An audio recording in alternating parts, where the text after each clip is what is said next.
A graça e a paz, meus irmãos, tudo bem? Espero que todos vocês estejam bem. Eu já quero adiantar que estou com muita saudade e feliz por trazer hoje essa lição para a gente compartilhar um pouco mais sobre o conhecimento da Palavra de Deus. E a lição de hoje é a lição número 18, Maria, sua casa a serviço de Deus, e o texto base para essa lição é o texto bíblico em Atos, capítulo 12, do versículo 9 ao 17. Meu nome é Lilian Argolo e antes de começar a nossa lição, a conversar um pouquinho sobre ela, eu queria orar junto com você. E já chamo seus familiares para vocês orarem juntos, tá bom? Pai, eu quero te agradecer por esse dia, pela oportunidade, Senhor, de aprender um pouco mais contigo. Eu te agradeço pela vida dos meus irmãos que vão assistir essa aula. Eu te peço para que eu seja um instrumento, Senhor, em tuas mãos e que o seu nome seja adorado através dessa lição. Muito obrigada, Deus. Amém. Vamos ler o texto bíblico?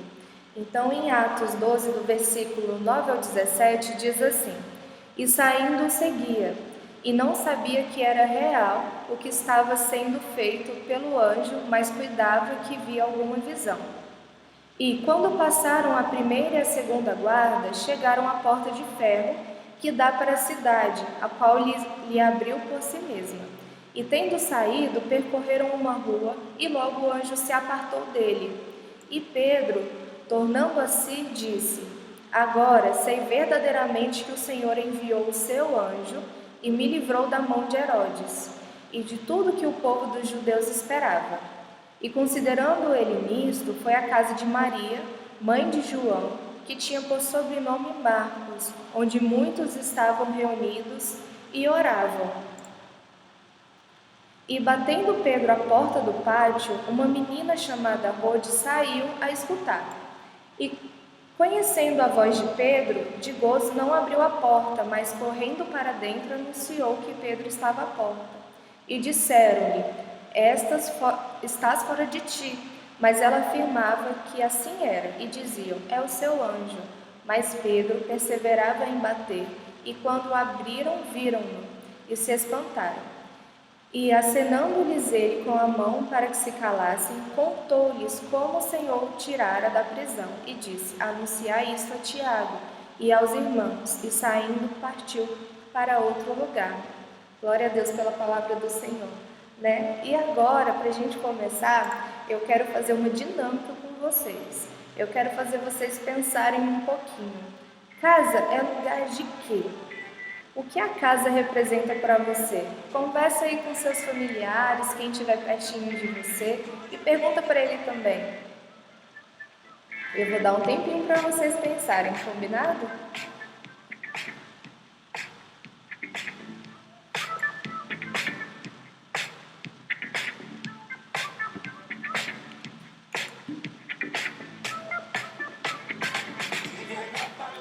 E aí, conseguiram pensar um pouquinho? O que a casa representa para você? Casa é lugar de quê? Eu coloquei algumas palavrinhas. Será que foi a mesma que vocês? Vamos lá. Casa é lugar de segurança, de comunhão, de aprendizado, de responsabilidade, mas principalmente de viver o Evangelho. Eu creio que a casa, o ambiente familiar, é o melhor lugar para a gente aprender desde muito cedo a viver o Evangelho, que envolve o amor, a fé. E agora eu quero falar para vocês um pouquinho do objetivo dessa aula, que tem tudo a ver com a casa. O objetivo dela é apresentar Maria, mãe de João Marcos, e sua disposição de abrir a casa à comunidade cristã primitiva. Tem o objetivo também de incentivar o uso do lar como um espaço de oração e acolhida para quem precisa, e destacar o valor da intercessão na vida dos irmãos e irmãs na comunidade.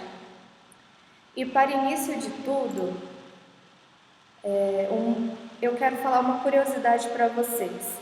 A palavra casa, ela em grego é oikos, e ela aparece 39 vezes nos 28 capítulos de Atos. mostrando a sua vital importância para o desenvolvimento da igreja. Então, uma prática saudável na igreja primitiva era a reunião de casa em casa, algumas vezes para cultuar a Deus, orando, estudando a palavra, e outras vezes protegendo os irmãos e irmãs de alguma ameaça, principalmente naquela época, onde os cristãos estavam sendo perseguidos. Algumas delas se tornaram referência para os servos e servas missionários que de cidade em cidade iam anunciando o amor de Deus. Então, é lugar também de acolhida, né, dos nossos irmãos em fé. Assim, a igreja aos poucos foi nascendo. A casa era um espaço de acolhimento, partilha e crescimento mútuo. E a casa de Maria, mãe de João Marcos, foi um desses espaços. E é interessante também ressaltar que João Marcos é o mesmo que escreveu o livro de Marcos na Bíblia. E vamos falar um pouquinho agora sobre os fundamentos bíblicos. O texto da lição de hoje revela como milagrosamente o anjo do Senhor libertou Pedro da prisão em que, poucos dias antes da Páscoa, havia sido colocado por ordem de Herodes. É legal lembrar, como a gente leu no texto bíblico, que de início Pedro achou que era uma visão. Apenas quando o anjo se apartou que ele viu que era real, que o milagre aconteceu. Deus havia libertado ele da prisão e também da execução. Apesar da execução de Pedro ser aguardada ao final dos dias de festa, Deus deu livramento a Pedro. Há um relato bíblico, duas referências importantes que resultaram na ação de Deus. A primeira é que a igreja estava reunida em oração, intercedendo por Pedro. Então eles estavam ali juntos, orando por Pedro. E apesar de toda a ameaça, Maria, mãe de João Marcos, abriu sua casa e que a igreja reunisse e clamasse pela vida de Deus. Então houve em Maria uma atitude de fé, né? Um local que Pedro sabia que encontraria ali os seus irmãos reunidos. Então, apesar da tendência de enfatizar apenas o milagre do livramento de Pedro na prisão, que realmente é maravilhoso, precisamos prestar atenção na informação-chave da narrativa de Atos. Havia um grupo de cristãos e cristãs que, em constante oração e intercessão pela vida de Pedro, que não desanimou na fé diante da perseguição. Então, a casa de Maria era um lugar já conhecido por Pedro e pela comunidade como um lugar seguro de oração. E eu achei muito interessante essa postura firme de fé que Maria teve, né, de mesmo com os perigos abrir a sua casa. Este grupo se reunia na casa de Maria, mãe de João Marcos, um discípulo que por várias vezes é mencionado na Bíblia. E nós temos aí alguns versículos em que ele é mencionado. Então a gente tem em Atos 12, versículo 25, no capítulo 13, do 5 ao 13, no capítulo 15, do 37 ao 39. Temos em Colossenses também, em 2 Timóteo, em Filemão, em 1 Pedro. E eu incentivo você, após essa lição, estarem lendo essas passagens também. E que, segundo a tradição, é o mesmo que escreveu o Evangelho de Marcos, como eu disse para vocês, né? Essa curiosidade. A Bíblia revela que Marcos, como era também chamado, desencorajado pelos desafios, desistiu de uma viagem missionária, fazendo com que Barnabé e Paulo se separassem nessa viagem, nessa missão. Paulo seguiu a viagem missionária e Barnabé, primo de João Marcos, mudou seu destino para discipular o próprio João Marcos, assim como havia feito com Paulo. Então, eu fiquei refletindo enquanto eu lia essa lição. Quantas vezes também a gente não desanima na fé, né? Pelos problemas que acontecem, ou pelo cansaço, ou pela rotina, muitas vezes a gente se vê desanimados, e como é importante nessas horas a igreja estar unida, né? E a igreja somos nós, os irmãos reunidos se tornam a igreja. Como é importante nós estarmos um orando pelos outros e também dar aquela palavra de incentivo, né? Permitir que Deus nos use para ser essa ponte de levar a boa nova, de lembrar ao nosso irmão aquilo que traz a esperança, né? Para que a gente continue juntos e unidos na missão do Evangelho. E João Marcos cresceu e amadureceu. O próprio Paulo, mais tarde, pediu para revê-lo, dizendo que ele era muito útil ao ministério. Então, não é porque a gente teve um momento de fraqueza ou um momento de desânimo que Deus não quer nos usar. Pelo contrário, Deus quer que a gente cresça junto, que um ajude o outro, porque cada um de nós temos o nosso valor no reino de Deus, na missão do Evangelho, de espalhar o amor, de falar da salvação, de falar sobre Cristo. Então é muito importante que a gente tenha isso em nosso coração, que cada um de nós temos o seu valor, e quando nós nos unimos, somos ainda mais fortes, né? E o primeiro Evangelho de Jesus Cristo a ser escrito tem a autoria atribuída a ele. Olha só como foi importante. O que mostra a sua coragem de enfrentar o poder romano e o seu compromisso em anunciar os feitos de Jesus ao povo para animar a fé e consolar da dor. Apesar da experiência de João Marcos teve com os apóstolos, certamente em sua casa, através do exemplo de sua mãe, ele recebeu os fundamentos da fé. E não somente ele, mas Pedro e os demais discípulos e discípulas encontraram na casa de Maria um lugar de refúgio, renovo da fé e do ardor missionário, bem como um lugar de oração e intercessão que os sustentava enquanto iam por todo o mundo pregando o Evangelho. Então a casa de Maria era um lugar de comunhão, edificação e também de acolhimento, mas principalmente um lugar de oração e intercessão, tão presente na comunidade cristã nascente, né? Lá no início do crescimento da comunidade cristã. Então a casa de Maria recebia mulheres, homens de todas as idades, que amadureciam na fé por meio da perseverança na doutrina dos apóstolos, das orações e da comunhão no partir do pão. Em tempos de perseguição da igreja, a dona da casa não se acovardou e, com a ajuda de Deus, manteve as suas portas abertas para a fé e fechadas para o medo. O texto bíblico não traz uma informação sobre essa mulher, mas registra o seu nome, que aponta a sua relevância na comunidade. Então, vamos pensar um pouquinho. A gente acha muitas vezes pouco apenas abrir a porta da nossa casa, não é? Receber visitas e falar daquilo que a gente acredita, mas olha o impacto que Maria, por abrir a porta da sua casa, teve, né, na comunidade cristã nascente, lá no início da igreja cristã.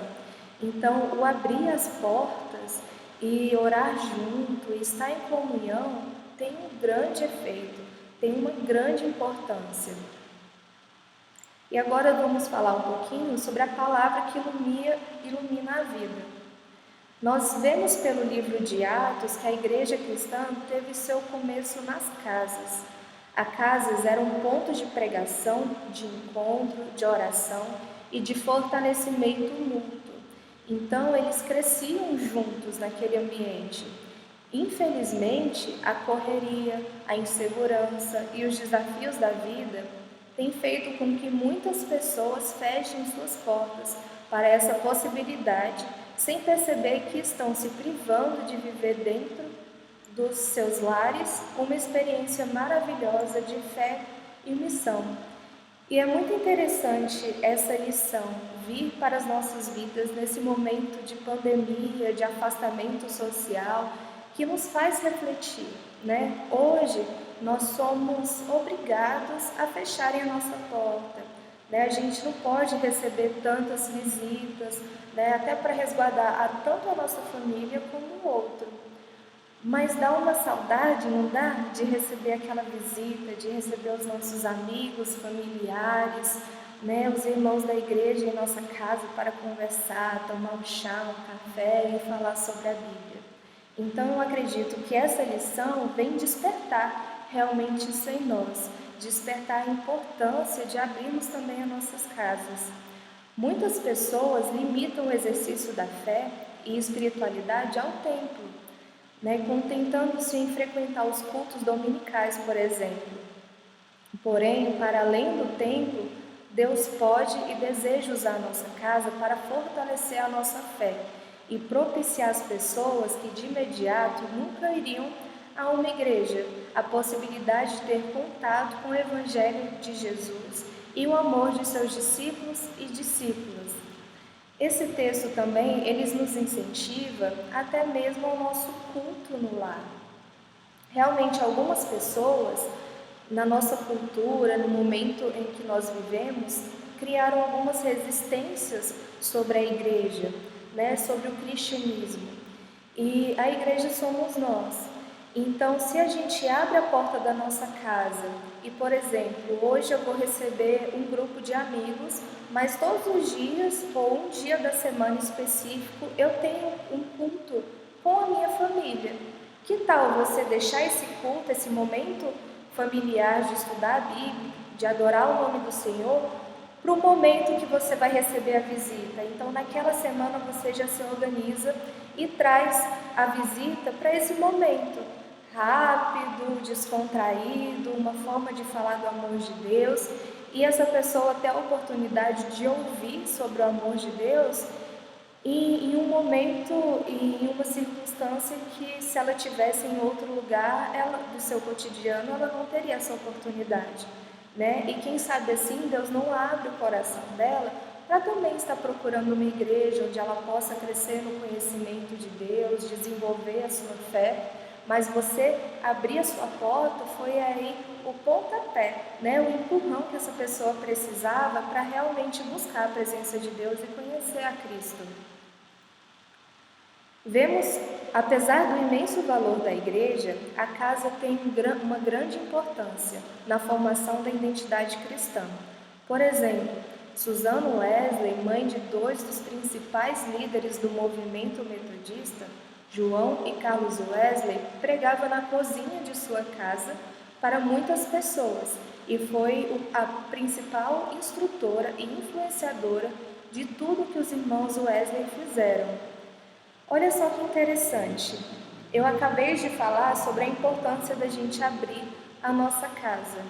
E olha só, Susan Wesley, a história conta que quando Susan Wesley era pequena, ainda no início da sua juventude, ela orou a Deus pedindo que ela fosse uma porta, uma ponte do amor de Cristo para influenciar toda a Inglaterra. E Deus proporcionou a ela tamanha fé e tamanha perseverança que ela ensinou aos seus filhos sobre o amor de Deus, sobre a fé, e eles impactaram não apenas a Inglaterra, mas todo o mundo. Através deles, o cristianismo entrou em diversos lugares do mundo. E Susan Wesley, na casa dela, ela fazia questão dos cultos domiciliares. Então ela tinha cultos ali com os filhos dela e era tão fervorosa na palavra, em sua fé, que os vizinhos começaram a querer participar também. E cada vez mais a casa dela foi se enchendo, né, de pessoas que queriam ouvir sobre a palavra de Deus. Então isso pode acontecer conosco também. Às vezes a gente acha algo muito simples, convidar alguém para sua casa e na conversa falar sobre Deus ou fazer um culto domiciliar e convidar pessoas, e você pode achar, nossa Lília, mas isso é tão pouco. Mas a gente tem que entender que nós somos apenas os instrumentos. Quem faz é o Espírito Santo. Então, esse simples ato de abrir a nossa porta pode impactar uma nação, pode impactar o mundo. A gente pode colher frutos que a gente nem imagina. Então, a gente precisa dar liberdade, permitir que Deus use a nossa vida e a nossa casa para Ele fazer a obra dEle, para Ele fazer o que quiser. Que eu tenho certeza que nós vamos colher frutos assim que a gente nunca nem imaginou que poderia colher. Além de levar salvação para muitas pessoas dentro de sua casa, a vivência que ela apresentou aos seus filhos os conduziu a começar um movimento que resultou na transformação da Inglaterra e no nascimento do movimento wesleyano. Além disso, quantas pessoas em suas rotinas corridas e cansativas não conseguem separar um momento para orar? Hábitos de alimentação, de estudo e de exercício são aprendidos em casa. Da mesma forma, pode-se dar com a oração. É extremamente importante que ela receba um lugar especial na rotina diária, inclusive na dinâmica familiar. Então, a oração, o louvor, a busca, ela tem que se tornar um hábito nas nossas vidas. Assim como alimentar o corpo físico é importante, né? Porque sem alimentação, sem a água, o nosso corpo não resiste, ele vai cada vez ficando mais fraco, assim é o nosso espírito. A gente precisa criar o hábito no nosso dia a dia de estar em constante oração, em constante busca ao nosso Senhor. E continuando, quantas pessoas têm enfrentado graves doenças físicas e mentais, além dos relacionamentos destruídos, porque atentam conquistar e resolver tudo na força do próprio braço e deixam de lado a oração. O salmista diz que uns confiam em carros, outros em cavalos, em Salmo 20, versículo 7. Ou seja, confiam naquilo que vem e que controlam. Porém, ele mesmo diz que nós, porém, os gloriaremos em nome do Senhor, nosso Deus. Essa é a expressão de quem tem uma vida de oração e de fé e que sabe que Deus irá responder suas orações e socorros na hora da angústia. A menção de Maria e de sua casa nos desafia a vivência comprometida com o discipulado, priorizando a comunhão e a oração, abrindo nossas casas para o fortalecimento mútuo, propiciando que a ação de Deus seja ainda mais constante em nossas vidas. Isso nos faz refletir um pouquinho sobre esse momento que a gente está vivendo, um momento de pandemia, onde nós vemos muitas pessoas que estão em luto por perder um familiar, muitas pessoas desesperadas por ter um familiar internado em estado grave, sem poder visitá-los. Então, esse é um momento que Deus nos chama a desenvolver a nossa fé e a orarmos um pelos outros. Eu tenho achado muito bonito a forma como a igreja tem se movido nesses tempos, porque mesmo através das redes sociais, que eu acredito que hoje a gente vê o quanto Deus foi bom de dar a nós, seres humanos, a inteligência, a capacidade de desenvolver tecnologias para que hoje, mesmo em tempo de afastamento social, a gente consiga estar unidos.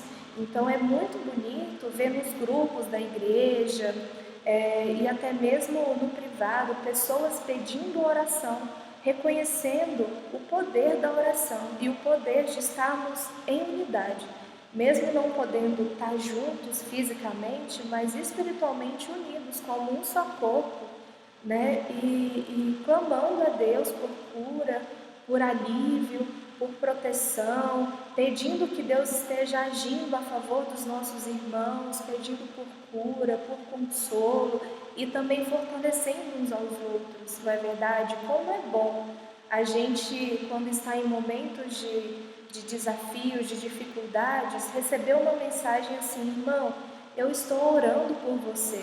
Como a gente se sente cuidado e se sente amado, Isso já traz um alívio para as nossas vidas.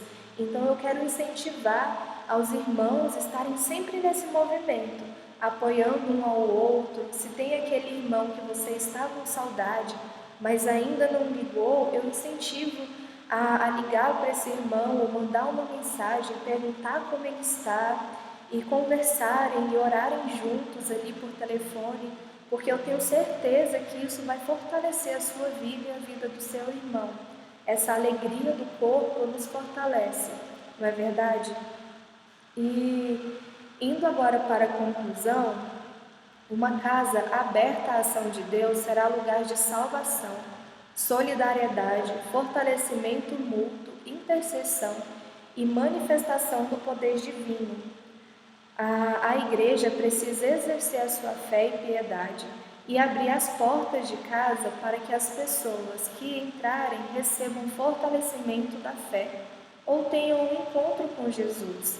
João Marcos viu em sua casa e na vida da sua mãe um exemplo vivo de fé forte, tornando-se uma pessoa fundamental na evangelização. Assim como a casa de Maria, nossas casas podem se transformar nos melhores lugares para que outras pessoas sejam despertadas e encorajadas à missão e à oração. Então eu quero lembrar um pouquinho vocês sobre o que a gente conversou antes, que a nossa casa, é um lugar importante de comunhão, de oração, de fortalecimento, e nós precisamos vigiar e orar, acolhermos mutuamente e dispor o nosso lar para que seja um lugar de acolhimento e intercessão. Eu espero que com essa reflexão, quando essa pandemia acabar, que em nome de Jesus vai acabar logo, nós cremos e esperamos muito por isso, que a gente possa estar com o coração aberto para abrir as nossas casas e receber os nossos irmãos e vizinhos, pessoas que ainda não conhecem do amor de Deus, né? Aquele colega de escola, de faculdade, do trabalho, para que a gente possa fazer com que a nossa casa seja um lugar onde a presença de Deus é sentida, onde a gente leve palavras de amor, consolo, né, sobre o nosso Pai. E agora eu quero desafiar vocês a uma reflexão. Eu quero fazer uma pergunta. Quais os desafios de transformar a nossa casa em lugares de acolhimento para o povo de Deus? Eu quero te fazer pensar sobre, antes desse tempo, dessa lição, qual era o maior impeditivo para você de abrir a sua casa? Era a rotina corrida? Ou era por você achar que a sua casa não poderia ser um lugar de receber as pessoas? Ou o que é? Qual é a maior dificuldade? Eu quero que você agora reflita sobre essas dificuldades e entregue na presença de Deus e disponha a fazer da sua casa um lugar de acolhimento, um lugar de segurança, não apenas para a sua família, mas também para os nossos irmãos de fé e para aquelas pessoas que precisam conhecer a salvação, precisam conhecer sobre o amor de Deus. Então tá aí esse desafio. Reflita com a sua família, reflita com as pessoas que estão com vocês, sobre quais são os desafios e o que vocês podem fazer para superar esses desafios. Eu também vou refletir muito sobre isso, sobre abrir a minha casa. Quem sabe, daqui a um tempo, quando a gente puder se reunir, a minha casa não seja um lugar de te receber para a gente orar juntos. E eu espero também que a sua casa seja um lugar onde eu possa ir para a gente orar juntos e crescer cada vez mais como um corpo unido, um corpo forte, onde o nome de Deus seja exaltado. Amém? Eu vou colocar aqui para vocês uma sugestão de leitura durante a semana. Então, nós temos leituras para você fazer todos os dias, de segunda a sábado. E também vou colocar aqui alguma bibliografia, caso vocês também queiram pesquisar mais sobre o assunto. Vamos orar agora? Vamos agradecer por essa lição. Pai, eu te agradeço, Deus, por essa lição. Eu te agradeço pela vida de Maria, pela vida de João Marcos, pela vida, Senhor, de cada pessoa que esteve reunidas lá no início da igreja. Pai, eu te agradeço por cada vida, porque eles nos trazem um exemplo de abrir a nossa casa e como o Senhor pode impactar a nossa vida através desse simples ato. Eu peço, Deus, que a Tua presença seja sentida em nosso lar, que o nosso espírito esteja sensível ao Teu Espírito, que possamos, Pai, estar em constante oração, em crescimento, em fé, em fortalecimento do nosso espírito, para sermos usados verdadeiramente como um instrumento Teu. Paizinho, que tudo que nos impediu até aqui de abrir as nossas casas, de nos dispormos a receber pessoas, possa estar sendo anulado e quebrando agora, que o Senhor possa estar nos ensinando, Deus, a andar como corpo unido, corpo forte, Senhor, o corpo da Tua noiva, da Tua igreja. Nós te louvamos, Senhor, por essa oportunidade. Eu te peço para estar abençoando cada irmão, cada casa, Senhor, da Tua igreja, e que verdadeiramente possamos crescer juntos em união e que Teu nome seja adorado. Em nome de Jesus, Deus. Amém. Agora eu havia falado da bibliografia, está aqui. Vocês podem depois colocar uma pausa ou printar e gravar essa bibliografia para vocês estarem lendo também, né? E se aprofundar sobre esse assunto. E você é o nosso convidado a estar conosco nos cultos no domingo à noite. A gente tem feito culto drive-in, né? Você pode ficar no seu carro em segurança. Nós estamos fazendo todo o possível para que você esteja seguro e protegido. Se você não tem carro, nós estamos disponibilizando cadeiras com distanciamento seguro para que você possa acompanhar o culto e se sentir acolhido também nesse lugar de adoração, tá bom? A Igreja Metodista em Taguatinga Norte fica na QNG 25, área especial número 3, Taguatinga Norte, Brasília, tá bom? E também eu quero convidar vocês, se sentir no coração de fazer a sua oferta, nós temos aí a nossa conta bancária, que é no Banco Bradesco, na agência 6550, conta corrente 000571, dígito 9, e aí tem o CNPJ. Você pode também printar, salvar, e quando você sentir no seu coração, você está ofertando para a casa do Senhor. E inscreva-se também no nosso canal aí do YouTube e também nas nossas redes sociais. A igreja está com o Instagram ativo, nós estamos tendo várias atividades em nossas redes sociais, então acompanhe, tá? E inscreve no nosso canal, ative o sininho para você sempre receber as notificações do que a igreja tem feito aqui no YouTube, tá bom? Eu quero deixar o meu abraço, o meu beijo para vocês e estou com saudades. Quero reforçar isso porque é de verdade. Eu estou com saudade de estar reunido com vocês. Um abraço apertado, um beijo e tchau!